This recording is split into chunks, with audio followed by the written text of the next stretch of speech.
అందరికీ వందనాలు.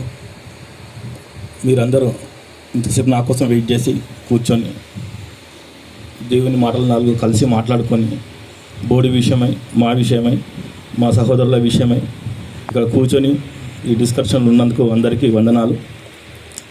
NCP board start అయింది 2019 ఫిబ్రవరిలో. అప్పటి నుంచి కూడా ఈ బోర్డు కోసం దేశంలో ఉన్న అన్ని రాష్ట్రాలకు నాయకులు కలిసి చాలా రాష్ట్రాల్లో విజిటింగ్ పెట్టి దీనికోసం మాట్లాడుతూ అన్ని అసెంబ్లీ సెక్టార్లో బిల్లులు పెట్టిస్తూ అక్కడి నుంచి వచ్చి పార్లమెంట్లో బిల్లు పెట్టే విధంగా ప్రయత్నిస్తూ ఈ 2 సంవత్సరాల్లో నేను చూసిన నాయకులు, క్రైస్తవ నాయకులు కానీ విశ్వాసులు కానీ చాలా అంటే చాలా ఎంతోమందిని చూసినాను. రకరకాల నాయకులు, రకరకాల విశ్వాసులు. అసలు కొన్నిసార్లు క్రైస్తవునిగా పుట్టినందుకు గర్విస్తుంటా. కొన్నిసార్లు దేవా ఏంటి అసలు కేవలం క్రైస్తవుడు అన్నందుకే ఇన్ని అవమానాలు జరుగుతున్నాయని బాధపడుతూ ఉంటాను ఒకరిని కూర్చొని. కానీ వాటిని అన్నీ అధిగమిస్తూ దేవుడు నన్ను ఇంతవరకు తీసుకొచ్చినందుకు దేవునికి మహిమ కలుగును గాక. నేను మీరందరికీ చెప్తున్నాను, ఇక్కడ ఉన్న చిన్నోళ్ళైనా సరే, నాకన్నా పెద్దోళ్ళైనా సరే, నేను మీ అందరికన్నా చాలా తక్కువ ఉన్నాయి. ఎందుకనగా మీరు సేవకులు, నేను మీ సేవకుని.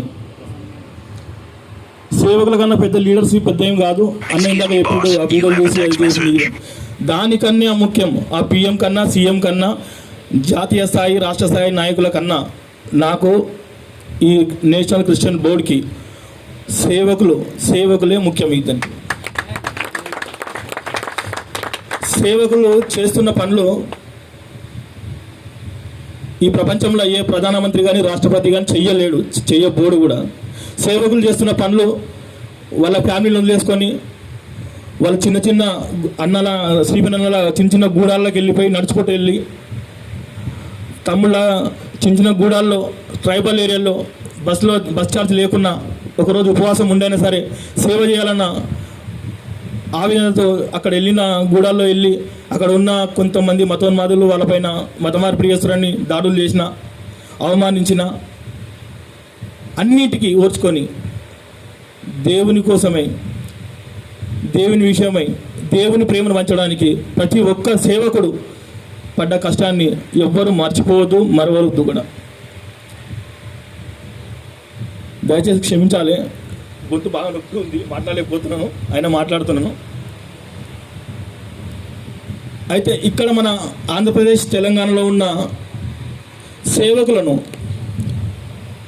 ఎక్కువ మంది సేవకులను ఎస్సీ, ఎస్టీ, ఈ బీసీ అనే క్యాస్ట్ల కింద వచ్చి దేవుని నమ్మి బైబిల్ ట్రైనింగ్లు చేసి వచ్చిన సేవకులను పాయింట్అవుట్ చేసి దాడులు చేస్తున్నారు తప్ప ఈ అగ్రకుల నాయక సేవకులను ఎవరిని ఇంతవరకు దాడి జరగలేదు రాష్ట్రాలలో. ఎందుకు ఈ చిన్న పాస్టర్లపైన దాడి జరుగుతుందంటే వాళ్ళకు ఇంకా బ్యాక్ సపోర్ట్ ఉండదు. కొన్ని సంఘాలు వస్తాయి, మేము నీకున్నామని సపోర్ట్ చేస్తాయి. పక్క సంఘముల్లో ఏమో దాడులు చేస్తుంటే పక్కన అవుతుంటారు. బైబిల్ ఏమో సహోదరులు ఐక్యత కలిగి ఉండుట ఎంత మేలు, ఎంత మనోహరం అంటారు. పక్కననేమో ఒక సంఘం ఉండి ఇంకో సంఘం అతను వచ్చి ఇక్కడ సంఘం పెట్టొద్దని ఒక రకంగా చెప్తాడు. ఆ సంఘం మీద వచ్చి ఎవరైనా అన్యులు వచ్చి దాడి చేస్తే ఇంట్లో కూర్చొని కాఫీ తాగకుండా సంతోషపడుతుంటారు. కేవలం ఐక్యత లేకపోవడం వల్లనే ఇలాంటి సమస్యలు, చిన్న పాస్టర్లపైన దాడి చేయడం, వాళ్ళ సంఘాలను నాశనం చేయడం, వాళ్ళను అత్యాచారం కేసులలో ఇరికించడం లేదా చోరీ కేసులలో ఇరికించడం, ఇటువంటి సమస్యలు ప్రతి రాష్ట్రంలో ఎక్కువ వచ్చిన ఈ 2 రాష్ట్రాల్లో మనం చూస్తున్నాం. ఈ రెండు రాష్ట్రాల్లో కూడా చిన్న ట్రైబల్ ఏరియాలలో, గూడలలో ఇలాంటి సంఘటనలు చాలా జరుగుతూ ఉంటాయి. దయచేసి మీ అందరికి ఒకటి చెప్తున్నాను నేను, నేషనల్ క్రిస్టియన్ బోర్డు ఇప్పుడు వచ్చింది. ఈ బోర్డులో మహా మేధావులు మెంబర్స్ ఉన్నారు. ఐఏఎస్ ఆఫీసర్స్ ఉన్నారు, ఐపీఎస్ ఆఫీసర్స్ ఉన్నారు, డాక్టర్స్ ఉన్నారు, పొలిటీషియన్స్ ఉన్నారు, చాలామంది ఉన్నారు. ఇంతమంది ఉన్న ఈ సంవత్సరంలో 6 నెలల్లో మేము ఈ బోర్డు కోసం కష్టపడి మిగిలింది 6 మందిమే. ఈ బోర్డు కోసం పనిచేయడానికి మిగిలింది 6 మందిమే. చాలామంది బోర్డు ఫామ్ కానీ చాలా టైం పడుతుంది అని కొంతమంది వెళ్ళిపోయారు. కొంతమంది మాకు పోస్ట్ ఇస్తే మాకు ఒక కారు కావాలా, ప్రోటోకాల్ కావాలా, లేదంటే మాకు ఇంత డబ్బులు కావాలా, ఇంత ఫండింగ్ కావాలా, మా చర్చి డెవలప్ కావాలా అనే ఉద్దేశంతో వచ్చిన వాళ్ళు వెళ్ళిపోయారు. ఇంకొంతమంది మా స్టేట్లో నాకు ఎమ్మెల్సీ కావాలా, మా స్టేట్లో నాకు చైర్మన్ కావాలా అని కొట్లాడిన వాళ్ళు అందరూ వెళ్ళిపోయారు.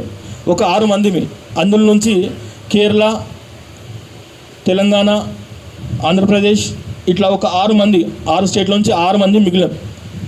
ఎక్కువలో సౌత్ ఇండియా మొత్తంలో కేరళ నుంచి హైదరాబాద్ మన సౌత్ నుంచి నేను ఒక్కరినే మిగిలాను. అట్లా మిగతా వాడు కేరళ అవుతాను. ఇప్పుడు కూడా ఈ బోర్డు ఏర్పడేటప్పుడు చాలామంది చాలా సంఘర్షణలు జరిగినాయి, చాలా విచారణలు జరిగినాయి.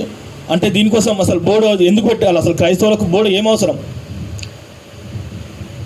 ఇన్ని రోజులు లేని బోర్డు క్రైస్తవులకు ఇప్పుడు ఎందుకు అవసరం వచ్చింది, అసలు ఈ బోర్డు విధానాలు ఏంది, విధి విధానాలు ఏంది, సిద్ధాంతాలు ఏంది, అసలు బోర్డు క్రైస్తవులకు ఎంతవరకు అవసరం, ఎంతమంది క్రైస్తవులు ఉన్నారు, అసలు గవర్నమెంట్ లెక్కల ప్రకారము 3%, 2% ఉన్నారని లెక్కలు రాసుకున్నారు.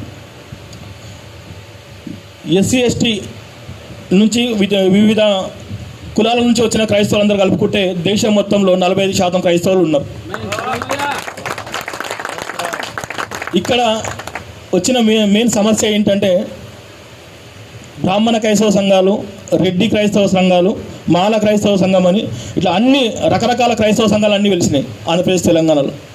అంటే చివరకు మార్గంలో, అంటే మతం కాకుండా మార్గంలో నడిచిన ఆ మార్గాన్ని కూడా కులంతో పేరుతో చూసి ఆ మార్గాన్ని ముందుకు లేకుండా చేస్తున్నారు. ఇదంతా కుట్ర.